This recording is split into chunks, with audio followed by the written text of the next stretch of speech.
listening to PetLifeRadio.com.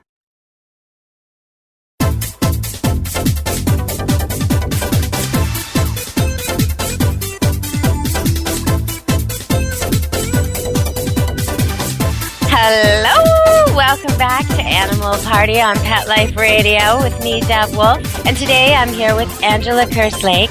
And she's from Vancouver like me. We're both calling from Vancouver, BC, Canada.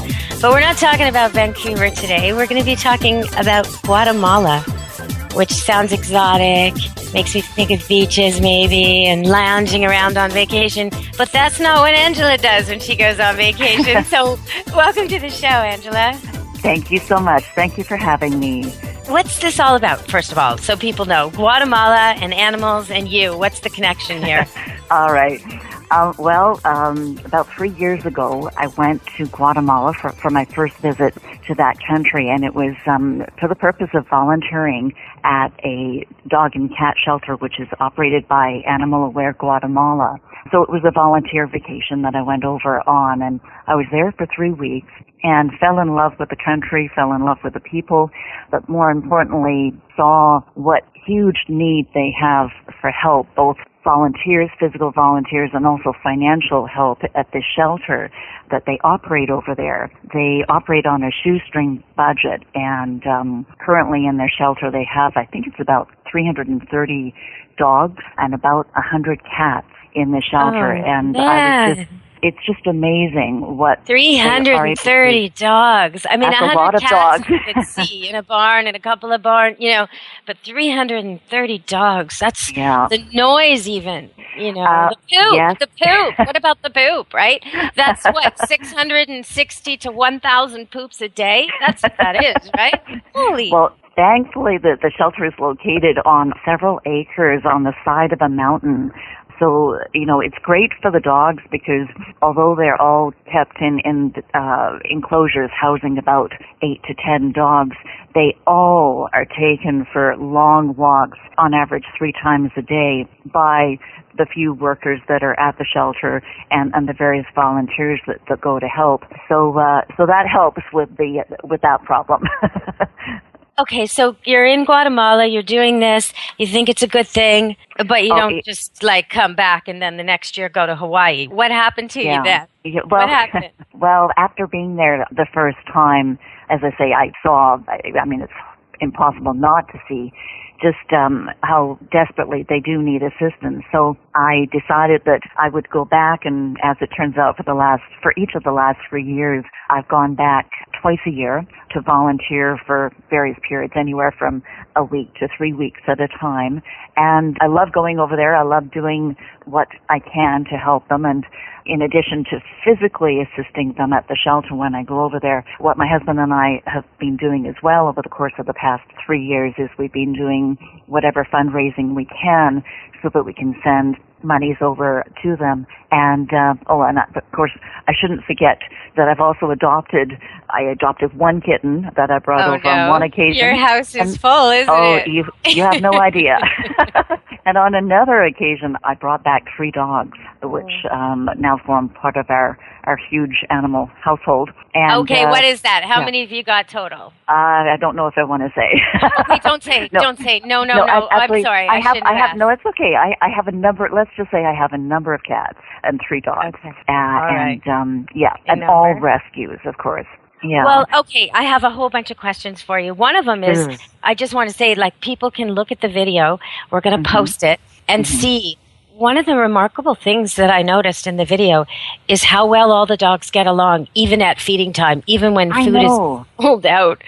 Yeah. What is going on with that? That is amazing. I know. I noticed that as well. I never saw any fights and any aggression between the groups in their enclosures. Now, I'm sure that there are, some dogs in some enclosures that don't like others, but they do a really good job, I think, at the shelter of determining which dogs work well together. So no, that's they not understand a problem. dogs. You can see. And you can see when the trainer moves, he's just feeding them. He's barely talking to them, but you can see their eyes are on him. They all like him. They all like him so much. They all want his attention so badly. They're leaping for joy. Okay, so tell us what it's like. You know, you get there, you've never been there. Are you like in a hotel? Are you in a tent? Like if someone's thinking, oh, I'd like to go to Guatemala and help animals, what would they experience? What to expect? Okay, well, if you haven't been to Guatemala before, Guatemala, it's not a rich country. And so when you arrive at the airport and you travel to the shelter, well, first of all, it's about an hour from the Guatemala airport by vehicle. And when you arrive at the shelter, you have a choice. You can stay at the volunteer accommodation that they have at the shelter, which is very basic. They charge you $5 a day, which of course is extremely inexpensive, but it is very basic. Or if you want to, there's a very nice, clean, safe hotel, which is about a 10-minute walk from the shelter. And last time I was there, that was $25 a night, which I thought was also pretty reasonable. So you have choices in terms of where you stay. You don't stay in a tent. You stay either in a hotel or at the shelter. And you need to be aware that the shelter is, as I say, located on the side of a mountain, and I think it's 7,000 feet above sea level. So it can take you a couple of days to adjust to that. And you mean you're tired or you're out of breath, or what kind of adjustment are you talking about? I think because you're at such a high altitude, if you're not used to it, you can get a little bit short of breath. So it just takes a couple of days, as I say, to adjust to that. But it's beautiful being up there on the side of the mountain because, of course, I mean, the air, of course, is so fresh and it's beautiful scenery. But very, very basic, as I say, and you do have to be prepared to do a lot of walking, and it's on hilly terrain, which, of course, is in part why the dogs do so well there. If you go to their website, you'll read stories about dogs who have come to the shelter, you know, in very sorry state, and after being at the shelter and on the grounds for a number of weeks, they become very strong again because they've got all of that terrain to run around on. So likewise, it looks like they're having a good time. It really does. It looks like they're playing and romping and wrestling and their muscles are working and they're running up and down these sandy hills, rocky hills. It looks pretty cool. We're talking about Aware Guatemala, and we're talking with Angela Kerslake, and we're just going to go for a commercial right now. We're going to come back, and I'm going to ask her a couple more questions. I'm going to ask her a little bit more about the experience of volunteering, but I'm also going to ask her about some fundraising and how that's going and why, when I first met her, why was she wearing a wig? I really need to know that before we keep talking, because I keep trying to wonder what you actually look like. And how come if it was fancy dress, nobody told me? I could have dressed in my, I don't know, Star Trek, Xena. I love costumes, but no, nobody told me. Anyway, we'll be back on Pet Life Radio with Animal Party in a moment.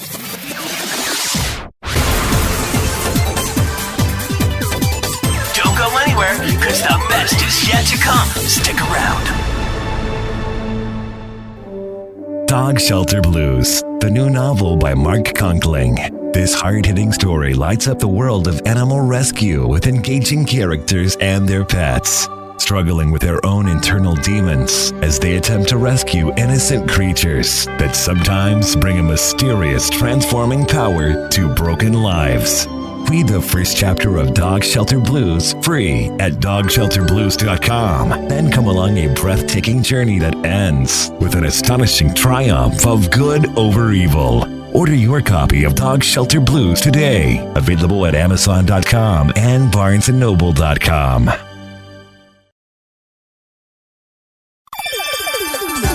Let's Talk Pets on PetLifeRadio.com. You're inside the VIP room with the hottest party in town. Back to the party. Let's go! Hello! We're back on Animal Party with Pet Life Radio and me, Deb Wolfe. And, well, you know me from Camp Good Dog. But this time we're not talking about dogs and cats that are pampered and spoiled and come to camp and spend more, $30 or so for a day. Today, Angela, you wouldn't believe it, I saw on TV just before we were preparing for the show today, doggles. sunglasses for dogs. And apparently there's this whole line of, what's that stuff called? Tommy Bahama? Is that right? Am I getting that right?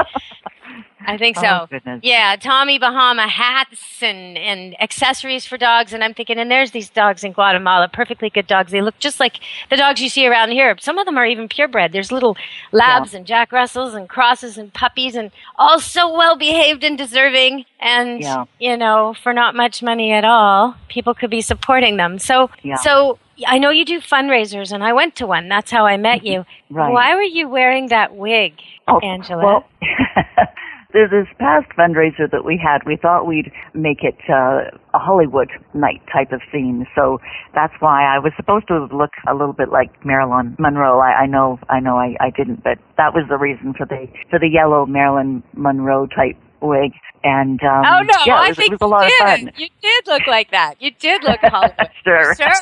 And I thought your husband was going for like Thurston Howell or something like that. I couldn't figure out what he was up to. What was he up to? Was it Hugh Hefner? I mean, it was a bathrobe, wasn't it? I don't know what was going on there. What was going on there? A smoking jacket, I think. Smoking jacket. Yes. Is that what they call it? I don't know. It was busy. I didn't really get a good look. But that was a really nice night. And I'm sure you raised, money for the animals in Guatemala, for Aware Guatemala. If people want to check it out, there's a website. And we'll have the video up. We'll have the links up right here with Pet Life Radio, so you can go there easily. But so, Angela, you're sort of telling us, okay, you're in Guatemala, how you stay. So do you have to walk up if you're staying at the hotel, are you walking up the mountain every day and walking down every day? And you are, and it's about a 10-minute walk. That's not bad. But it's not that bad. I'll tell you, I certainly got in good shape each time I go over there because of the exercise and the fresh air. For me, in addition to going over and helping the animals, for me, it's a bit of a health retreat because, as I say, exercise, fresh air. If you love animals, of course, what better thing to do than immerse yourself in helping these wonderful animals. And you can eat very well. If you want to, you just walk to the town of Sampango, which is about a 20-minute walk, and you buy your fresh groceries there. And so, it's a great experience, and I would highly recommend it to anyone who's, a big animal lover. What are the people like? I guess you're meeting really kind people if you're meeting the people in animal rescue, and you're kind of not meeting them superficially either. Right, so what's that part of it like? Have you made connections with people? Yeah. I've made some really good friends in Guatemala because, of course, the people who are associated with and involved in the shelter obviously are huge animal lovers. And so I do communicate on a regular basis with a number of those individuals in Guatemala, and of course look forward to seeing them every time I return. The people in general I find to be very, very pleasant, very nice. My Spanish is sadly lacking, and so that unfortunately has precluded me from getting to know a lot of the locals because of the language barrier. But if you don't speak any Spanish, that certainly is not a reason for not going there because, as I say, many, or I would say most of the volunteers at the shelter do speak English. Yeah, no, they're all well, wonderful it'd be sure a people. good way to learn. It'd be a great way to learn if you're working on it. Okay, so do people ask you, because when I told people I was going to this event, because I had to get a babysitter and I had to get, a pet sitter and all this sort of stuff, I told people I was going to this event and they all said the same thing, or many people did. Why Guatemala? Aren't there animals in Vancouver that you could go to a benefit for? Yeah, and I said, animals are animals wherever they are, and this is happening. But I also thought, I didn't say this, but I kind of thought that maybe your dollar goes farther. Especially when you said the hotel's $25. And I'm thinking, well, a night of kenneling here would be that. I bet you $25 buys you way more for the animals there. Oh, it absolutely does. First of all, my response would be, as was yours, and that is, it doesn't matter to me whether the animal is in Guatemala, in China, or in Canada. If an animal is in need, an animal is in need. And if I can help, I'm going to help. The concern with the animals in Guatemala, from my perspective anyways, is because Guatemala is a poor country and because the people, for the most part, have a challenging time to provide for themselves and their families. Unfortunately, there is no excess monies available to many people in Guatemala to assist animal shelters, such as Animal Aware Guatemala. So if it were not for funding or donations from outside of Guatemala, I truly do not believe that the shelter would be able to exist. You can imagine how much food they go through on a weekly basis with 330 dogs and 100 cats. And even though everything is much less costly over there, it still, does cost a fair bit to feed all of those animals. So if I donate, for example, $100 to the Animal Aware shelter, that goes so far. You can't imagine how much good that will do. If you actually go to their website, they explain that if you donate, I think on their website they talk about if you donate $10, just how far that will take their work. And for us, $10 here, if we go to Starbucks or Tim Hortons for that matter for lunch, there's $10 gone, right? And over there, I think it's enough money to cover all the vaccinations for an animal, plus. So. Oh, that's amazing. Yeah. What's the website while we're talking about it? Is it a .com? It's www.animalaware.org. O-R-G. Okay, and we'll have links up with that, but just in case people are listening in their car or while they're running or something, animalaware.org. So go there if you want to see this. And okay, so $10 goes a long way, $100 goes a long way. Volunteering and going on a trip. You get a trip, you get a totally new experience. Does anybody ever do this with kids? I can't say that I have seen children there. I don't know that it would be ideal for young children because there are 330 dogs and I don't think it would be ideal for young children. Certainly, teenagers, obviously, excellent experience. And very fulfilling for them. Yeah, I mean, as I say, because there is a new market out there of people looking for things to do that give back, but are experiences when they're on traveling. And I've had calls. I've done shows with people who do programs like where they take advantage of the tourists coming at the right time of year when the turtle eggs are hatching and the turtles need to be hand carried to the beach and released and guarded all night and things like this. And the kids love that. So there are programs. There's programs in Africa with peppers and different things where the children are involved and it's good. But this one sounds like a little bit older is better. 16 and up, maybe. So. Yeah, I think so. But it could be great for the right teenager. that high school kid who wants to become a veterinarian. This would be an eye-opener, It would, because at the shelter they do have a clinic where one of the vets from the town of Sampango comes to the shelter once a month and he does the spay and the neuters there and other surgeries. So it's quite an eye-opener if you want to, to be exposed to that side of things, absolutely. And they do so much with, as I say, what little they have. And veterinarians and veterinarian assistants, they are always desperately looking and encouraging those individuals to come over to volunteer because there's always animals that need medical attention, as you can well aware. So if somebody listening has experience as a vet tech or a vet assistant or has a first aid class behind their belt, pet first aid, or even someone who's in the human field but medical, this would help a lot, wouldn't it? Absolutely, absolutely. And dog trainers. Oh, is that a big hint there? Is that a hint, Angela? Well, it is. Because they are, of course, always looking to adopt the animals out of the shelter, obviously. And the dogs that are coming into the shelter, many of them haven't been well socialized because they're literally rescued from the street. And so dog training is really important because that then allows them to send the animal, whether it be to Canada, to the United States, to be adopted out. But the animal, of course, needs to be fairly well socialized in order, for that to work, of course. Ooh, now that's interesting. Okay, so we're going to go to our last commercial break and come back, and I'm going to ask Angela about that. Because if you're listening and you're thinking, I'm ready for a new dog, maybe I could adopt one from Guatemala Rescue. Guatemala, that could work. So stay tuned and you'll find out how on Animal Party with Pet Life Radio. Don't leave this party before it's over because the best is yet to come. Only losers leave the party early anyway. Party on. Back in a few. Are you crazy about cats? If so, check out The World is Your Litter Box, Deluxe Edition. This clever how-to manual for cats, written by a cat named Quasi, contains more laughs than should be allowable in one book, and is poignantly underscored by the combative yet loving relationship between Quasi and his human. The World is Your Litter Box, Deluxe Edition, is guaranteed to have you laughing your tail off. So, treat yourself to a copy today. Available from Amazon. Every pet is unique. Maybe they're gray in the muzzle, yet young at heart. Maybe they're growing out of the puppy stage and into their paws and ears. Or maybe they're just trying to maintain a more girlish figure. At PetSmart, we have the right food for your pet at a great value for you. PetSmart. Be better together.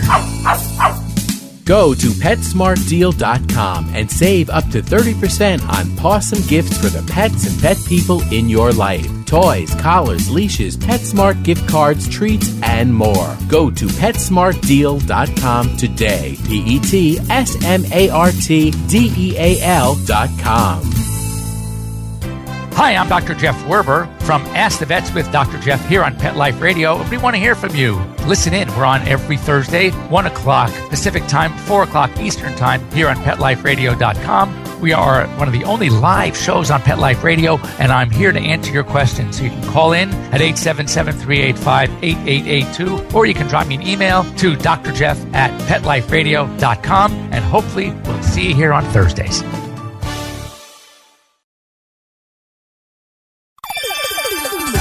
Let's Talk Pets on PetLifeRadio.com. You're inside the VIP room. With the hottest party in town. Back to the party. Let's go! Hello! We're back on Animal Party with Pet Life Radio, and I'm interviewing Angela Kerslake, sort of. We're talking about Animal Aware in Guatemala, and she just dropped a big hint that maybe I should be taking my vacation in Guatemala and training up some dogs over there so they can get adopted out. And that's true. I mean, a well-behaved dog gets adopted. That is so true.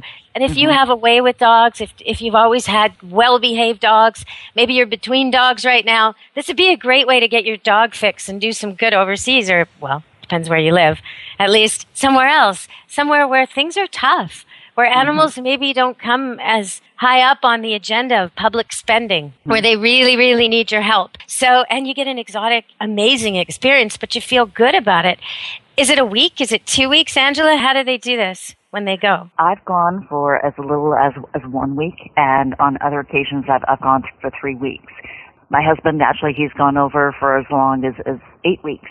So it depends on what your schedule enables you to take for a holiday. Okay, before we get to how you can get a pet through this program, I want to ask you, okay, because people may think, oh, Angela must be a vet receptionist and her husband must be, you know, a horse guy. Okay, so this isn't the case, right? You didn't come to this through your work with animals, did you? No, I'm not in my your day job? Regular job. My daytime job is not, unfortunately, working with animals. In hindsight, I kind of wish it was, of course. But no, I'm a lawyer during the week, so to speak. But I've always had huge passion for animals, and hence the size of our animal household with all the cats and dogs that we have. But yeah, no, I'm not in the animal profession, but as I say, you know what? I just imagined you as a superhero, lawyer by day, animal rescuer by night.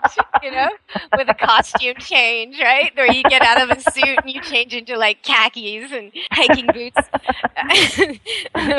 What would your okay? So if we did this for your husband, what's his regular and what's his alter ego? He works for the government, so again, he is not a veterinarian, not a vet tech. No. But on one of my visits to Guatemala, I did convince my vet and his wife to come with me. So going back to, opportunities for people to go over and volunteer, I should say that what I've wanted to do for the longest time is to start getting together small groups of people who are interested in volunteering at the shelter but are a little bit nervous about going over there for the first time and not knowing anybody over there and not being quite sure as to what to expect and so on. So before I forget, I wanted to say that if anybody is interested in going over to volunteer at the Animal Aware Shelter, if they want to contact me and if I can get a small group together, I think it would be a lot of fun for everyone who went. And as I say, the shelter, of course, would benefit immense. And it, I hope, might provide an opportunity for someone who otherwise would be hesitant to go. When I told my daughter I was going to this benefit, she's 8 years old and she doesn't know where Guatemala is. And she immediately started calling it the guacamole dinner. Yes, the guacamole event, the guacamole shelter. And she actually, when I talked to her about it later, she actually thought that there was going to be some kind of, she likes these food channel shows. She thought I was going to a party where there was going to be guacamole recipes and guacamole testing and, just basically a guacamole party. So I don't know, is that in the future? Are you ever going to have like a foodie testing party as one of your fundraisers? Because I'd like to tell her that she gave you the idea of the guacamole for Guatemala or something like that. I think that is an excellent idea. I think we will. We're always looking for ways to raise funds for the shelter because, again, I can't emphasize too much how desperately they do need the assistance. And so I think that would be so much fun. Yeah, you might get a completely different crowd. I saw that the silent auction, actually it was a real auction, the wine bottles, those were always a huge hit. That was amazing. It really is. They were paying they should pay for one bottle for a box. I mean, it was, I'm not a wine drinker, so I was just watching the people and watching how they were competing. And one woman was trying to distract some man so he wouldn't keep bidding, and somebody else is getting in on the side. And I'm just thinking, wow, this is competitive, this auction. Look at that. Yeah. Same for that, the painting or a print of the Brat Pack. Oh, that yes. Ooh, that was a big hit. Yes, I'm sure that went well. So I was having a good time. The food was incredible. So maybe the guacamole idea isn't so bad. I don't know. So if people are listening and they do want to find out how to get an animal, like how to rescue one of these dogs that gets retrained and rehomed and sent, how does that work? Best thing for them to do is to go to the website, the animalaware.org website, because on the website they've got pictures and descriptions of all of the dogs and cats that are available for adoption. It's not that difficult at all to adopt a cat or dog from Guatemala. A lot of people think that, incorrectly that the animal has to be detained for 6 months. People think quarantine. Yeah. And that is not the case. As long as the animal has had their rabies shots in Guatemala, and as long as there is a vet's certificate confirming that the animal is in good health, it's just a matter of getting them shipped over here. And as I say, I've brought 3 dogs and 1 kitten that I've personally adopted. On another occasion, I had 4 puppies shipped over here, all of whom I adopted out. It was never my intention to keep them, of course, but I found really good homes for them, and that was, 4 more puppies that were basically saved, right, from the streets. So it's really easy. So anyone interested should go online. All the and they're already spayed, they're neutered, they're vaccinated, they're trained, they're healthy. So it's not like you're getting some unknown quantity. They don't pick the sick ones and the weaklings and the bad ones to send. They pick the best ones. But I'm wondering, okay, so when you fly back, how many animals are with you normally? Because the paperwork, of course, usually takes a couple of weeks to be done, I've never been able to fly back with the animals at the same time. They've had to follow me, unfortunately. Yeah. But the airlines, so far, they've been really good and never any problem or concern with, the care of the animal or the health of the animal. They've all arrived safe and sound and don't seem to be overly stressed out by the whole ordeal either. Yeah. It depends on the animal. I had this dog, Mike. I had him for years. He lived to be about 17. He was a wolf cross, and he wasn't mine to begin with, but he ended up deciding he was going to live with me years and years ago. And one time, the very first time he ever went on a plane, I went from Vancouver to Toronto, which is a very long flight, and no stops, but it was still a long flight, and got out in Toronto, and he didn't come out of the plane. It was taking so long, and I went to the guy unloading things like, water skis and whatever, and I said, "Is there a dog there?" And he said, "Oh, yeah, the black dog?" And I said, "Yeah," thinking, "Oh, no, what's he done?" Because he was a really smart dog, and I thought, "Oh, God." He said, "Oh, no, he's sleeping. We didn't want to wake him." So then they unload him, and sure enough, he gets out, he yawns. We get out of the airport. He goes to the first tree, pees on it. He's like, "Okay, I'm here." Like, completely, not phased for 1 second, Wow. Just totally took it in stride. But there are other dogs, and sometimes puppies transported when they're really young, especially in their fear period, which is about 3-4 months of age, when they're learning what to be afraid of and what not to be afraid of. It can be overwhelming for them, and they can leave. I had this one golden retriever that used to stay with me a lot, 8 months, 9 months, 10 months, 11 months. He was all great.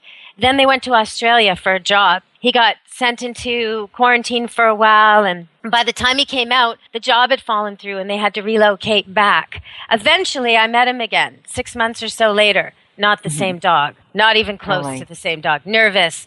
Sounds, bad stomach now. All kinds of problems. So sometimes a flight is not your best. If your dog's already nervous or anxious, if your cat already freaks out at things, it's better to find some other solution than flying them around. But there are some dogs and cats who are just bomb-proof. They just don't. They go with the flow, and it's easy for them to handle. And as long as you plan carefully so there's no stops and no hot weather destinations, like you would never fly somewhere. I mean, they won't let you, but even if they did, you would never choose to fly somewhere like Arizona in the summer with a pet, because it's just too hard on their systems with the heat. But as long as you're sensible and you plan properly and you get all your paperwork in order in advance, which is what you guys are doing with this rescue, they do it for you. You don't want to travel with a dog like Howie Mandel and end up with your ancient Chihuahua in Hawaii and they won't let you in because you didn't get the vaccine record properly done. Or end up like Justin Bieber with his monkey and, thank God for that. Thank God they took the monkey away. Anyway, we won't talk about Justin Bieber and his monkey. It gets me upset. But so let's, I think we're almost out of time for the show, Angela. Is there, maybe you want to just add a few things about the experience or why people should check it out? Yeah, I would really encourage everybody to go and have a look at the website because there's a ton of information there about the history of the shelter, how it got started, and all different ways as to how someone can help. You don't have to, of course, necessarily physically go to Guatemala and volunteer at the shelter. There are so many other ways of assisting, obviously donations being one of them, of monies, but there's also a wish list on the website of items that they can always make good use of. And I always remember flea medication is a big one. They can never get enough of that, and it's very costly for them over there. So, with the climate, it must be a constant battle. And I bet there are people who, they don't have their pet anymore, maybe divorced, maybe the pet died, maybe they got bottles of this stuff under the cabinet and they don't know what to do with it. You can't dump it down the sink. You can't throw it in the garbage. It's toxic. No. But these guys can use it, right? Exactly. So that's a good thing. What else is on that list that you think people might have? Let's see here. I've got their list. Oh, metal food bowls. Yeah, because the other one's germs. You can't use plastic in a shelter or a kennel, or you're just spreading things. So it has to be metal. So that makes sense. Yeah, so they are always in need of those. Because, again, you can imagine with 330 dogs, they go through a lot of food bowls. But metal food bowls, flea treatment, toys for the cats and the dogs. I mean, we can't forget about the cats, of course, because there's about 100 cats in various enclosures. And of course, it's always preferable to have lots of toys to keep them entertained, and so that's a big one. Okay, so now that you're talking about toys, bowls, and vet meds, I'm thinking we do have sponsors. We've had on the show before sellers of toys, Planet Dog and Nico-chan cat toys, and we've had on the show before pet med companies. So I'm hoping they're going to hear me talking about them and hope to do a follow-up show with me and give you some kind of donation, because that would be wonderful. This is the way to go. They just have to reach you. Tax receipt, right? They'll get a tax receipt? Unfortunately, the shelter, they are a registered nonprofit society in the United States, but not in Canada. That's okay. So. That's okay. The companies I'm talking about are in the United States. So perfect.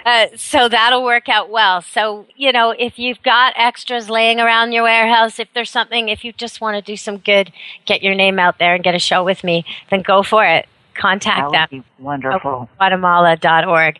Okay, and Angela, thank you so much for joining me today. It's been great talking about this. Thank you for having me. Well, I hope you'll keep inviting me to these parties. I mean, I absolutely will. It was some fun. And we'll have another dress-up event, so you get to wear a wig next time.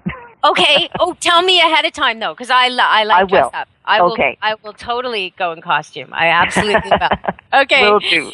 Thanks very much, Angela. Bye-bye. We've been talking to Angela Kerslake, and we've been talking about animals in Guatemala who need your help and how to reach them at awareguatemala.org. I just want to tell you that there's a new website that I'm really liking. WARE is the acronym. It's wildlife and something. Anyway, WARE. Go on there, and it tracks. It's like a big map of the area I live in, which is cool. And if you see something like a mountain lion or a coyote or a wolf or a bear, you report when you saw it, how you saw it, where you saw it, and they put it on the map. And I'm just fascinated by this. I can't get over it. The other day I was going over this enormous bridge, a huge bridge, a new bridge here, lots of traffic and everything. And it wasn't even that late at night. And I was going over maybe 10 o'clock at night on the weekend, Golden Ears Bridge. And right at the base of the bridge, just before I got off the mainland onto the bridge, there was a coyote just running around in with traffic, just crossing. Amazing to see.